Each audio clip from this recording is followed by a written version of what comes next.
رسول اللہ صلی اللہ علیہ وسلم قال بادروا بالاعمال سبعا هل تنتظرون الا فقرا منسيا او غنى مطغيا او مرضا مفسدا او هرما مفندا او موتا مجهزا اب الدجال فشر غائب ينتظر اب الساعة والساعة أدهى وأمر رواه الترمذی۔ یہ روایت آپ کے سامنے جو پڑھی گئی ہے یہ ترمذی میں روایت موجود ہے اور حسن روایت ہے، اور اس کے راوی حضرت ابو ہریرہ رضی اللہ تعالیٰ عنہ ہیں کہ رسول اللہ صلی اللہ علیہ وسلم بیان فرماتے ہیں بادروا بالاعمال سبعا، نیک اعمال کی طرف بڑھو، سبقت کرو 7 چیزوں کے آنے سے پہلے۔ یعنی احادیث شریفہ میں بڑے عجیب و غریب طریقے پر ان چیزوں کو بیان کیا گیا ہے۔ تو انسان نیک اعمال کی طرف سبقت کرے، دوڑ لگائے۔ یہ بات صحابہ کی زندگیوں میں آپ کو عیاں نظر آئے گی کہ صحابہ کرام رضی اللہ عنہ اجمعین کی دوڑ اچھے اعمال کی طرف رہتی تھی۔ کسی طرح ہم یہ کام کر لیں اور فلاں صحابی سے آگے بڑھ جائیں، اور ہم یہ کر لیں ہم آگے بڑھ جائیں، اللہ کی رضا ہمیں حاصل ہو جائے، آخرت میں ہمارے معاملات صحیح ہو جائے۔ تو مبادرت الی الاعمال یہ صحابہ کرام رضی اللہ عنہ اجمعین کے ہاں ایک دوسرے سے سبقت کا جذبہ ان کے اندر تھا۔ میں نے پہلے بھی سنایا تھا واقعہ کہ غزوہ تبوک کے موقع پر نبی کریم صلی اللہ علیہ وسلم نے اعلان فرمایا کہ ہر آدمی اپنی طاقت اور وسعت کے مطابق تعاون کرے، چندہ دے۔ تو جس کے پاس جو تھا صحابہ کے، چونکہ لمبا سفر مدینے سے آج بھی 750 کلومیٹر کا سفر ہے، کہیں سے کار سے، سڑکیں بہترین بنی ہوئی ہیں، اور وہ دور لگائیے پہاڑ ہے چاروں طرف، پہاڑی سفر ہے، ریگستانی علاقہ، 750 کلومیٹر آدمی اس وقت گاڑی میں بیٹھ کر اے سی چلا کر سفر کرتا ہے، اور 750 کلومیٹر سفر کرنے کے بعد کہتا ہے بھائی تھک گئے بہت، حالانکہ اے سی گاڑی میں موجود، لیکن پھر بھی تھک جاتا ہے۔ ان کی ہمت دیکھیے کہ 750 کلومیٹر کا سفر پیدل، اونٹ پر، گھوڑے پر کرنے کے بعد پھر جو ہے دشمن سے لڑنا۔ ہم تو چکنا چور ہو جاتے ہیں، تھک جاتے ہیں، لیکن ان کی ہمت دیکھیے ان صحابہ کرام کی، اتنا دور دراز کا سفر کرنے کے بعد پھر دشمن سے لڑنا اور ان کو زیر کر دینا۔ تو کھانے پینے کا سامان بھی میسر نہیں۔ اللہ اتنی نعمتیں ہمیں دے رہا ہے، اتنی نعمتیں ہمیں دے رہا ہے کہ ہم ان نعمتوں کا شمار نہیں کر سکتے، لیکن اس کے باوجود ہماری نافرمانیوں میں اضافہ۔ تو اللہ کے رسول صلی اللہ علیہ وسلم فرمانے کہ دیکھو نیک اعمال کی طرف قدم بڑھاؤ، نیک اعمال کی طرف سبقت کرو۔ کب؟ 7 چیزوں کے آنے سے پہلے۔ وہ 7 چیزیں کیا ہیں؟ اللہ کے رسول صلی اللہ علیہ وسلم نے فرمایا هل تنتظرون الا فقرا منسیا، کیا تمہیں اس چیز کا انتظار ہے کہ تمہارے اوپر فقر مسلط ہو جائے اور وہ فقر تم کو بھلا دے؟ یعنی اللہ تبارک و تعالیٰ نے انسان کو مال دیا، یعنی 2 حالتیں انسان کی ہوتی ہیں، مال ہوتا ہے، نہیں بھی ہوتا ہے۔ مال اگر انسان کے پاس موجود ہے تو اس مال کے ہونے کی وجہ سے بھئی کھانے پینے کی ساری چیزیں آپ کو میسر ہیں، اللہ نے مال فراوانی کے ساتھ دے رکھا ہے۔ نیک اعمال، نماز کی پابندی، زکوٰۃ کی ادائیگی، حج کی ادائیگی، روزے، ان تمام کی آسانی کے ساتھ آپ کر سکتے ہیں۔ تو اللہ کے رسول صلی اللہ علیہ وسلم فرمانے کہ ابھی تمہارے پاس فراخی ہے، ابھی تمہارے پاس مال موجود ہے، قبل اس کے کہ تمہارے اوپر فخر مسلط کر دیا جائے، تم فقر و فاقے میں مبتلا ہو جاؤ، اور ایسا فقر و فاقہ جو سب کچھ بھلا دے گا. کہاں کی نماز، کہاں کا روزہ. انسان فقر و فاقہ میں جب مبتلا ہوتا ہے اور اس پر جو ہے جب مفلسی کے آثار طاری ہوتے ہیں تو وہ سب کچھ بھول جاتا ہے. تو اس لیے فقر کے آنے سے پہلے مال کو غنیمت سمجھو، نمازوں کی پابندی کر لو، اللہ نے جو مال دیا ہے اس مال کا حق ادا کر لو، زکوٰۃ اس پر ہے دے لو. کیونکہ جب آدمی فقر و فاقہ میں مبتلا ہوگا تو زکوٰۃ کہاں سے دے سکتا ہے جب ہے ہی نہیں. اللہ نے ابھی تمہیں سہولت دی ہے، تمہارے کاروبار کو دیکھنے والے 10 لوگ ہیں، تم خالی بیٹھے ہو، نماز کا وقت آ گیا چلو نیک کام کرو جلدی سے. لیکن نہیں، ہم عیش و عشرت کی زندگی میں بھول جاتے ہیں اس چیز کو کہ کہاں کی نماز اور کہاں کا روزہ اور کہاں کی زکوٰۃ. آج بھی ایسے سرفرے اس روئے زمین پر موجود ہیں جو یہ کہتے ہیں کہ صاحب زکوٰۃ ہم کیوں دیں، مال ہم نے کمایا، محنت ہم نے کی اور زکوٰۃ دے بلا وجہ. اس ذہنیت کے آدمی آج بھی اس روئے زمین پر موجود ہے جو یہ ذہنیت رکھتے ہیں کہ مال جب ہمارا کمایا ہوا تو ہم کو زکوٰۃ دیں، محنت ہم نے کی ہے بلا وجہ زکوٰۃ دیں. ارے یہ مال جو تو سمجھ رہا ہے کہ میں نے کمایا ہے، تو نے نہیں، اللہ نے تجھے دیا ہے. مال تو پیدا ہونے کے بعد ساتھ لے کر نہیں آیا تھا، ساتھ لے کر آتا تو جانتے تنے تنہا آیا تھا، تیرے بدن پر لباس بھی نہیں تھا، اس حال میں تو دنیا میں نمودار ہوا تھا، اور آج یہ کہہ رہا کہ میں زکوٰۃ کیوں دوں. یہ مال اللہ نے تجھے دیا ہے. جب تم نے اسلام کو قبول کر لیا، کلمہ طیبہ کو پڑھ لیا، اللہ کی وحدانیت کا اقرار تو نے کیا، رسول کی رسالت کا اقرار کر لیا، تو جو احکامات اللہ نے نبی کریم صلی اللہ علیہ وسلم کو دیے ہیں اب تجھے اس کی بھی پابندی کرنی ہے. مال تو خود کمائے کہیں سے آئے، اگر صاحب نصاب ہے تو زکوٰۃ تجھے دینی ہے. تو تمہیں فقر و فاقے کا انتظار ہے کہ تم فقیر ہو جاؤ گے تب نیک اعمال کرو گے، تب کہاں سے دو گے صدقات؟ جب تمہارے پاس مال ہی نہیں ہوگا تو صدقات کہاں سے دو گے، زکوٰۃ کہاں سے دو گے، حج کیسے ادا کرو گے، دیگر اعمال صالحہ کیسے کرو گے؟ تو آج اللہ نے فرصت دی ہے، ان فرصت کے لمحات کو غنیمت جان لو اور ان لمحات کو اللہ کی اطاعت اور فرما برداری پر لگا دو. تو فقر و فاقہ بھلا دیتا ہے ساری چیزوں کو. اور دوسری بات یہ ہے کہ اگر انسان پر مال ہو سرکشی کرنے لگتا ہے، او غنن مطغین، یا مالداری، یعنی مالداری کو غنیمت جانو. کب؟ فقر و فاقے سے پہلے. اللہ نے تمہیں مال دیا ہے تو انسان کے پاس جب مال آتا ہے تو عقل خوبی آتی ہے نا، اس کی چال بدل جاتی ہے، اس کے بولنے کا انداز بدل جاتا ہے، لباس پہننے کے طور طریقے بدل جاتے ہیں، اس کی زندگی کے احوال بدل جاتے ہیں، دوستوں سے ملاقات کا طریقہ اور اندازہ مختلف ہو جاتا ہے.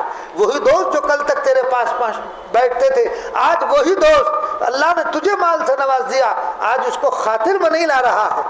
کل جن کی محفلوں میں تو جا کر کے بیٹھتا تھا اور جن کی محفلوں کی تو زینت بنتا تھا، آج بھی وہی ہے، لیکن مال آنے کے بعد تیرا انداز بدل گیا، تیری گفتگو کا طریقہ بدل گیا، تیرے بات کرنے کا سلیقہ بدل گیا. تو اس لیے اللہ نے اگر مال آپ کو دیا ہے تو اس مال کے حقوق بھی تو ادا کرو. کہیں ایسا نہ ہو کہ مال کے آنے کی وجہ سے تمہارے اندر سرکشی پیدا ہو جائے. قارون کیا کہتا تھا؟ میرے پاس تو بہت مال و دولت ہے، اور واقعی مال و دولت بہت تھا. اس کے بعد اس کے خزانوں کی چابیاں خچروں کو اوپر چلتی تھی، واقعی اس کے پاس خزانہ تھا، لیکن وہ خزانہ کوئی کام آیا؟ کچھ بھی کام نہیں آیا. تو اس لیے وہ دولت کس کام کی جس کی وجہ سے تم جو ہے اکڑے، تمہارے اندر اکڑ خو پیدا ہو رہی ہے، جس کی وجہ سے تم اکڑے پھر رہے ہو، وہ دولت کس کام کی جو تمہیں اللہ کے عذاب سے نہ بچا سکے، اللہ کی گرفت سے نہ بچا سکے، حوادثات سے تمہیں نہ بچا سکے وہ دولت کس کام کی ہے؟ ہاں اگر تم اسی دولت کو اللہ کے راستے میں خرچ کرو گے، صدقات صبح اٹھتے ہی دو گے، اللہ تمہیں بلیات سے بچا لے گا۔ وہ صدقہ جو تم نے اللہ کے لیے کیا ہے، اللہ اس کی برکت سے تمہیں بلاؤں سے بچا لے گا۔ اور پھر آدمی سوچے تمہارے پاس کروڑ 10 کروڑ جتنے بھی رکھے ہیں، جب تک وہ رکھے ہیں کوئی فائدہ ملنا؟ کوئی فائدہ نہیں۔ جب انہیں خرچ کرو گے تب تمہیں نفع حاصل ہوگا۔ بھوک لگ رہی ہے، نوٹ کھانے سے بھوک بھاگ جائے گی؟ نہیں بھاگ سکتی نا۔ نوٹ خرچ کرو، کھانے کا سامان لو، پھر کھاؤ، اب تمہاری بھوک ختم ہوئی ہے۔ تو محض دولت تمہاری بھوک اور پیاس کو نہیں مٹا سکتی ہے جب تک اس دولت کو خرچ نہیں کرو گے۔ تو اس لیے او غنن مطغیر، یعنی مالداری بھی اچھی چیز ہے، لیکن اس وقت تک کہ تمہارے اندر سرکشی کے حالات پیدا نہ ہو جائیں، تم اللہ کی بغاوت پر مال کی وجہ سے اتر نہ ہو۔ آپ نے دیکھا ہوگا ایک وہ ہے جو جدی مالدار ہے، ایک وہ ہے جو نیا مالدار ہے، دونوں کے حالات میں معاملات میں فرق پائیں گے آپ۔ جو نیا مالدار ہوتا ہے، نیا پیسہ جس کے پاس آتا ہے وہ آپے سے باہر ہوا پھرتا ہے۔ وہ کیا ہوتا ہے؟ اللہ نے مال دے دیا، اب وہ آپے سے باہر ہے۔ ایسا نہیں، اللہ نے مال دیا، اس کے حقوق ادا کرو، اپنے اندر سرکشی نہیں تواضع پیدا کرو، اپنے اندر جو ہے اکڑ نہیں عاجزی پیدا کرو۔ یہ عاجزی تمہارے لیے تمہیں بہت بلند کر دے گی، اور اگر تم اکڑ خو کرو گے زمین میں دھسا دیے جاؤ گے۔ تو اس لیے کیا کرو؟ کیا تمہیں انتظار ہے کس بات کا؟ فقر و فاقے کا؟ فقر و فاقہ ایسا جو بھلا دے گا تمام چیزوں کا، یا ایسی مالداری جو تمہیں سرکشی میں مبتلا کر دے؟ نبی کریم صلی اللہ علیہ وسلم نے بھی ایسے مال سے پناہ چاہی جو فتنے میں مبتلا کر دے۔ اے اللہ میں پناہ چاہتا ہوں ایسے مال سے جو مجھے فتنے میں ڈال دے۔ انسان کے پاس جب مال آتا ہے تو ہر وہ کام کرنے کی کوشش کرتا ہے جو شریعت جس کی اجازت نہیں دیتی۔ جب تک مال نہیں ہوتا بڑی شریعت کی باتیں کرتا ہے، مال آ گیا ضرورت نہیں بھی ہے، صاحب منڈا ہو رہا، کتنے آدمی سے 500 آدمی سے، تیرے پاس پیسہ نہ ہوتا تو کرتا۔ یہ ہے سرکشی۔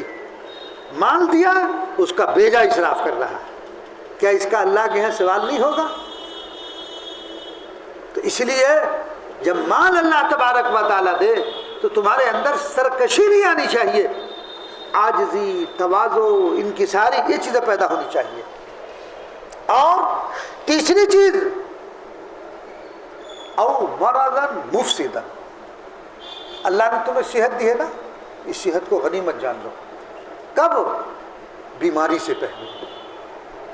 اللہ نے تمہیں صحت دی، فراغ دی، تو اپنی صحت کو غنیمت جانتے ہوئے اللہ کی اطاعت و فرما برداری پر لگا دو، قبل اس کے کہ ایسی بیماری پیدا ہو جائے جو تمہیں خراب کر دے۔ او مرضاً مفسداً، اللہ نے آپ کو جوانی دی، بہترین طاقت دی، بہترین بدن آپ کو دیا، نماز پڑھ سکتے تھے، روزہ رکھ سکتے تھے، حج کر سکتے تھے، لیکن نہیں کر رہے۔ اچانک ہوا کیا؟ ایسی بیماری لاحق ہو گئی کہ صاحب چارپائی سے لگ گئے، نہ ہل سکتے ہیں، نہ ڈھل سکتے ہیں، نہ اشاروں سے بات ہو رہی ہے، پڑے ہوئے ہیں۔ اب کہہ رہے ہیں کہ اللہ مجھے بھائی اتنی طاقت دے دے میں نماز پڑھ لوں۔ جب طاقت تھی تب کیوں نہیں پڑھی؟ ہم لوگوں کا حال ہے نا، ہم ٹلاتے رہتے ہیں، ٹلانا یہ ہمارا ایک مزاج بن گیا ہے۔ نماز کا وقت پڑھ لیں گے کوئی بات، ارے ابھی تو جوانی ہے، ابھی دیکھا ہی کیا، پڑھ لیں گے، بڑھاپا جب آئے گا۔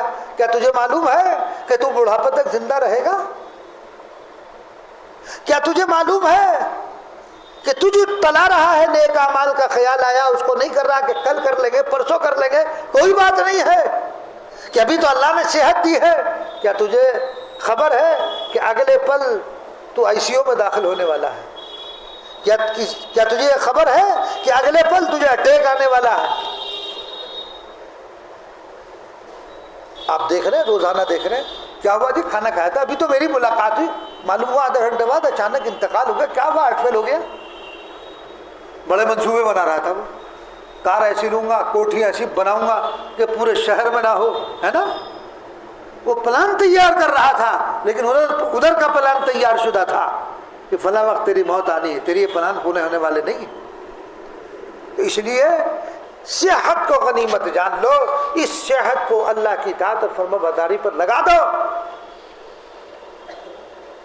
لیکن نہیں، ہم لوگ کیا ہے، ارے ابھی کیا، ابھی تو بچپنا ہے، کر لیں گے۔ یہ ہمارے ابا بھی ابھی سے مولوی بنانا چاہ رہے ہیں، ابھی سے ہمیں جماعت میں بھیج رہے ہیں، ابھی سے ہمیں جماعتی بنانا چاہ رہے ہیں۔ بھائی یہی تو وقت ہے بننے کا، ہمارا نوجوان طبقہ یہ کہتا ہے۔ تو اس لیے کیا کر، امرضا مفسدا، اللہ تمہیں ایسی بیماری میں مبتلا کر دے کہ جو تمہیں خراب کر دے، تم کچھ کر نہ سکو، چاہتے ہو بھی کچھ نہیں کر سکتے۔ لیکن جس وقت صحت تھی اس وقت نہیں کیا۔ ایک واقعہ میں نے آپ کو پہلے سنایا بھی کہ حضرت حسن بصری رحمۃ اللہ علیہ، ان کی ایک شاگردہ تھی،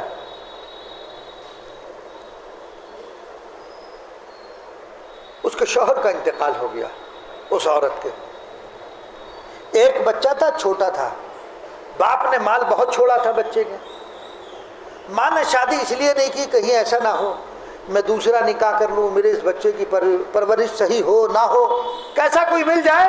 اس نے اپنی جوانی کو قربان کر دیا اس بچے کی خاطر۔ لیکن وہ بچہ جب جوانی کی دہلیز پر قدم رکھتا ہے اور جوان ہو جاتا ہے تو اس کو صحبتیں غلط مل جاتی ہیں، وہ شراب اور کباب میں مبتلا ہو جاتا ہے۔ مال تھا، مال موجود تھا، باپ کا چھوڑا ہوا، مبتلا ہو گیا، نشہ، شراب، کباب، حرام کاریوں میں مبتلا ہو گیا۔ ماں اس کو سمجھاتی رہی، بیٹے اپنی جوانی کو کہاں خراب کر رہا ہے۔ حضرت حسن بصری رحمۃ اللہ علیہ کے پاس اس کو کئی مرتبہ لے کر گئی کہ حضرت میرے اس بچے کو سمجھا دیجئے، یہ شراب اور کباب پر لگ گیا ہے، یہ سدھر جائے۔ میں نے اس بچے کی تربیت کی خاطر اپنی جوانی کو قربان کر دیا، مگر یہ غلط راستے پر پڑ گیا۔ حضرت حسن بصری بھی سمجھاتے ہیں لیکن وہ باز نہیں آتا۔ نتیجہ کیا ہوا، وہ بیمار پڑ گیا، چارپائی سے لگ گیا۔ اب ہوش آیا، اوفو، ہم نے تو سارا وقت ہی ایسے گزار دیا، سارا وقت ایسے ہی گزر گیا، اور اب ہمت نہیں، کھڑے بھی نہیں ہو سکتے۔ ماں پاس میں بیٹھی ہوئی ہے، ماں کری بیٹے تو نے اپنی جوانی کو کس چیز پر لگا دیا، اب بھی وقت ہے، اب بھی بات آ جا۔ خیر کچھ دل میں نرماہٹ پیدا ہوا، اور ہو جاتا ہے جب آدمی اپنے حالات دیکھتا ہے کہ میرے حالات بہت خراب ہو چکے ہیں، تو اس کی وجہ سے پھر اس کے دل میں نرماہٹ اور توجہ الی اللہ شروع ہوتی ہے۔ خیر وہ بچہ کہنے لگا کہ حسن بصری کو لے آئیے۔ ماں کہتی ہے ٹھیک ہے بیٹے، لیکن وہ ماں جیسے اٹھی اور چلی تو ماں بیٹا ماں سے کہنے لگا، ماں دیکھ اگر اس درمیان میرا انتقال ہو جائے، میری جنازہ کی نماز حسن بصری سے پڑھوا دینا، اور مجھے اگر میرا انتقال اس بیچ میں ہو جائے میرے گلے میں دوپٹہ ڈال کر مجھے گھر میں گھسیٹنا۔ اس نے کہا بیٹا یہ کیوں؟ کہ ماں یہ میں اس لیے تاکہ پتہ چلے جو اللہ کا نافرمان ہوتا ہے اس کے ساتھ ایسے معاملات کیے جاتے ہیں۔ خیر ماں بیچاری گئی، اب بڑھاپا ماں کا، ادھر یہ جوان بیٹا، ادھر وہ جو ہے اس کے غموں سے نڈھال حضرت حسن بصری رحمۃ اللہ علیہ کے پاس پہنچتی ہے۔ دروازہ کھٹکھٹایا، پوچھا من دق الباب۔ حضرت حسن بصری رحمۃ اللہ علیہ درس دے کر آرام فرما رہے تھے، اتنے میں یہ شاگردہ پہنچ جاتی ہے، دروازہ کھٹکھٹاتی ہے، پوچھتے من دق الباب، کون ہے جو دروازہ کھٹکھٹاتا ہے؟ کہا کہ میں آپ کی شاگردہ ہوں، اے فلاں فلاں۔ تو حضرت حسن بصری رحمۃ اللہ علیہ تشریف لائے کہ کیا بات ہے؟ وہ عورت کہنے لگی کہ میرا بیٹا آپ نے پہلے بھی سمجھایا، چلیے اب سمجھا دیجئے چل کر، ہو سکتا ہے وہ باز آ جائے۔ حضرت حسن بصری رحمۃ اللہ نے فرمایا کہ نہیں میں نہیں جاؤں گا، اس لیے کہ کئی مرتبہ سمجھایا وہ باز آنے والا نہیں ہے۔ پھر یہ بھی کہا اس ماں نے کہ میرے بیٹے نے یہ بھی وصیت کی ہے کہ اگر میرا انتقال ہو جائے اس بیچ تو میری نماز جنازہ آپ پڑھا دیں. یعنی حضرت حسن بصری رحمۃ اللہ علیہ نے نماز جنازہ پڑھانے سے انکار کر دیا کہ میں اس فاسق و فاجر کی نماز جنازہ نہیں پڑھا سکتا. کوئی بات نہیں. حضرت حسن بصری نے دروازہ بند کیا. وہ عورت شاگردہ چلی آئی واپس، نڈھال، غم سے نڈھال، کہہ رہی ہے مجھے 2 غم لاحق ہے آج تو. ایک تو میرے بیٹے کا غم ہے، ایک دوسرا غم یہ ہے حضرت حسن بصری نے آنے سے اور نماز جنازہ پڑھانے سے انکار کر دیا ہے. دوسرا غم مجھے یہ ہے. آتی ہے بیٹے کے پاس بیٹھ جاتی ہے سرانے، اس کے چہرے پر ہاتھ پھیرتی ہے. دیکھو بیٹا کیسا ہی ہو، اچھا ہو یا خراب، لیکن ماں وہ ہستی ہے، سب تو اچھے سے پیار کرتے ہیں، وہ خراب سے بھی پیار کرتی ہے. 1000 غلطیاں کر رکھی ہوں، لیکن اللہ نے ماں کے دل کو ایسا نرم بنایا ہے، ایسا نرم بنایا ہے، وہ کتنا ہی نافرمان کیوں نہ ہو. ایک وقت کو باپ کا دل تو سخت ہو جاتا ہے، اسے کہہ دیتا ہے کہ نکل جا میرے گھر سے، مگر ماں پھر بھی کہتی ہے کہ چلو ایک موقع اور دے دو، ایک موقع اس کو اور دے دو. تو ماں بیٹھی ہوئی ہے پاس میں، سر پہ ہاتھ پھیر رہی ہے کہ بیٹے آج مجھے 2 غم لاحق ہیں. ایک غم تو یہ کہ تو نے اپنی صحت کو خراب کر لیا، بستر سے تو لگ گیا، اب کوئی نیک کام بھی انجام دینے کی تیرے اندر ہمت اور سکت نہیں ہے. اور ادھر حضرت حسن بصری نے آنے سے انکار کر دیا. اتنے میں اس بچے کو ہچکیاں آنی شروع ہوتی. وہ بیٹا کہتا ہے ماں شاید میرا وقت قریب آ چکا ہے. بوڑھی ماں کی آنکھوں میں آنسو جاری ہو جاتے ہیں. کہتے ماں مجھے جلدی سے قبلہ رخ کرو، مجھے جلدی سے قبلہ رخ کرو. اسے قبلہ رخ کرتی ہے ماں، بوڑھے ہاتھوں سے، کمزور ہاتھوں سے اسے قبلہ رخ کرتی ہے.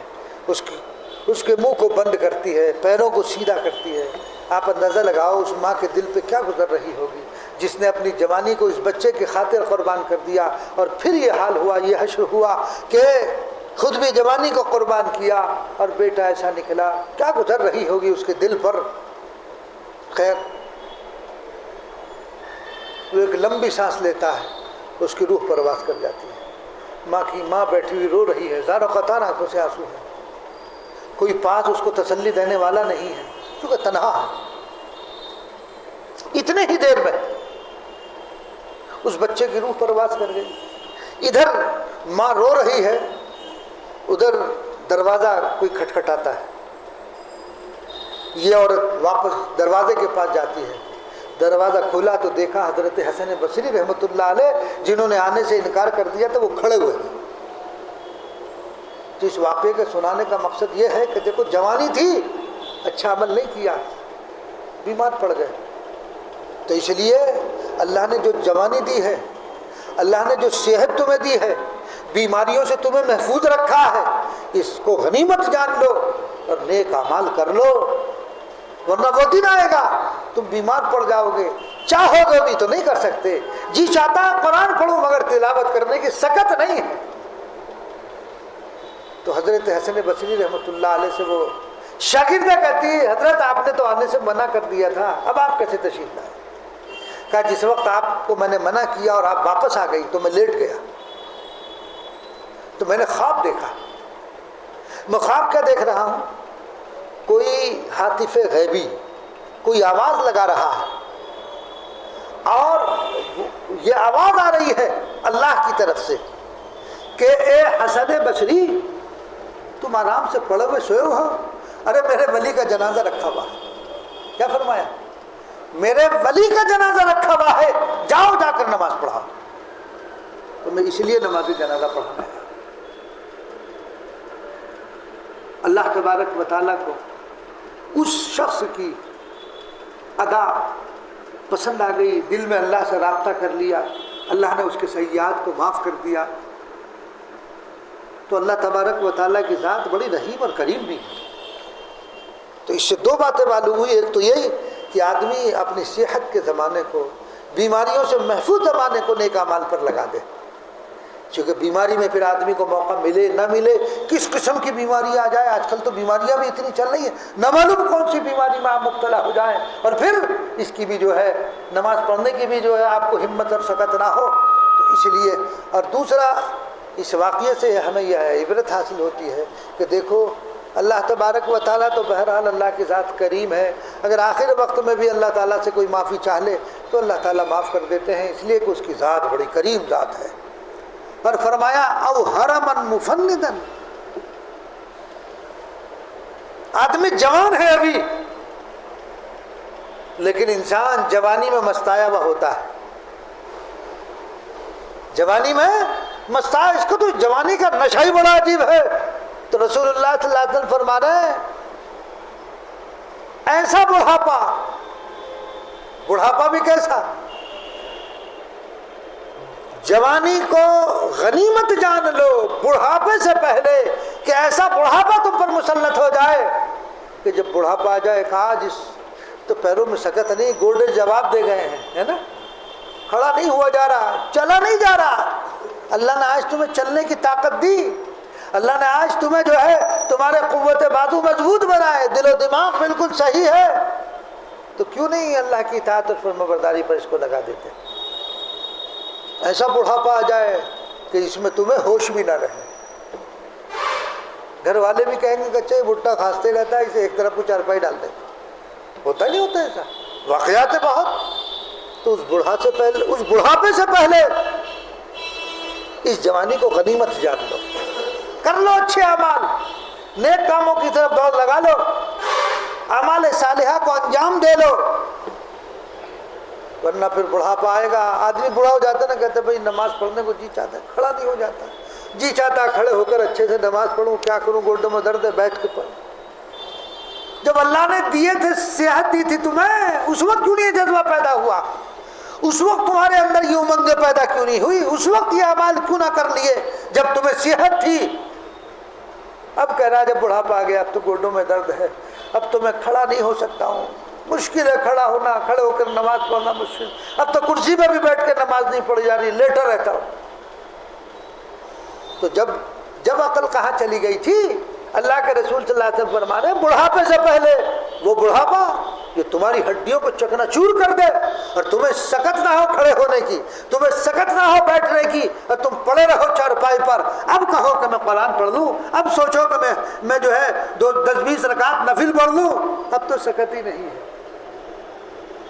ہاں، جو آدمی بلوغ کے بعد سے نمازوں کا پابند ہے، قرآن کی تلاوت کا پابند ہے، یعنی جو کام بیماری سے پہلے کر رہا تھا، جوانی میں انجام دے رہا تھا، اگر انسان پر بڑھاپا آ جاتا ہے یا بیماری کے اندر مبتلا ہو جاتا ہے، اس بیماری کی وجہ سے جو آپ کے معمولات تھے روز کے، وہ اس کو پورا نہیں کر پاتا ہے. جی تو چاہتا ہے لیکن طبیعت ساتھ نہیں دیتی ہے، تو انشاءاللہ ثم انشاءاللہ پورا اجر ملے گا جو جوانی میں کرتے تھے. لیکن ملے گا اجر کب؟ جب کرتے ہوگے. جب نہیں کرا، اب بڑھاپے میں امنگ پیدا ہو رہی تو اب نہیں. جب اللہ نے جوانی دی تھی تب نہ سوچا تھا، جب اللہ نے تمہیں بڑھاپے سے محفوظ رکھا تھا، جب اللہ نے تمہیں مال دیا تھا اس وقت صدقہ نہیں کیا، لوگوں کی حاجات میں تم کام نہیں آئے، لوگوں کی ضرورتوں میں تم کام نہیں آئے. آج تم فقر و فاقے میں مبتلا ہو گئے، اب کہتے ہو میرے پاس پیسہ ہو تو میں صدقہ کروں، لوگوں کا ایسے تعاون کروں، جب تھا تب کیوں نہیں کیا تھا؟ تو اس لیے اللہ تبارک و تعالیٰ سے اپنی صحت کی، اپنی جوانی کی، اپنی قوت کی، جو مال دیا ہے اس مال کو صحیح راہ پر لگانے کی دعا کرتے رہا کریں. تو اس لیے ان چیزوں کا آپ ابھی سے ہی دل میں نیکی کا کوئی خیال آ جائے فوراً اس کو کر لو. اگر آپ نے ٹلا دیا، نہ معلوم حالات کیسے ہو، آپ کے دل میں خیال آیا، کوئی غریب نظر آیا، کوئی کمزور نظر آیا، دل میں 100 روپے سے دے دو فوراً. اگر آپ نے کہا کہ چلو بعد میں دے دیں گے، بعد میں کیا حالات بنے، 100 روپے بھی جیب میں نہ ہو. دل میں خیال آیا نماز پڑھ لو، اشراق کا وقت ہو گیا، چلو نماز پڑھ لو، ابھی تو ٹائم ہے تھوڑا پڑھ لیں گے. سو گئے، وقت گزر گیا، کچھ اور حالات تبدیل ہو جائیں، آپ کاروباری زندگی میں لگ جائیں، ختم. تو اس لیے ابھی اللہ نے وقت دیا ہے، اس وقت کو غنیمت جانتے ہوئے اللہ تبارک و تعالیٰ کی اطاعت اور فرما برداری پر اس کو لگا دو. اللہ تبارک و تعالیٰ مجھے بھی آپ کو بھی عمل کی توفیق عنایت فرمائے. ابھی باقی رہ گئی کچھ چیزیں، وہ انشاءاللہ آئندہ. اللہم صلی علی سیدنا و نبینا و مولانا محمد عبدہ و رسولہ ربنا ظلمنا انفسنا وان لم تغفر لنا وترحمنا لنكونن من الخاسرین، اے اللہ ہمارے گناہوں کو معاف فرما، ہماری خطاؤں کو درگزر فرما، ہم سب پر رحم اور کرم اور عافیت کا معاملہ فرما، جو بھی گناہ ہم سے ہوا ہے اللہ اس کو معاف فرما دیجئے، اپنی رضا عطا فرما دیجئے، اپنی محبت عطا فرما دیجئے، اے اللہ نیک اعمال کی طرف سبقت کرنے والا بنا دیجئے، اے اللہ نیک کاموں کو انجام دینے والا بنا دیجئے، برائی سے حفاظت فرما، سنت و شریعت کا متبع بنا، اے اللہ ہمارے عقائد کی حفاظت فرما، ہماری نسلوں کی حفاظت فرما، اے اللہ جو بچے اور بچیاں مرتد ہو گئے اسلام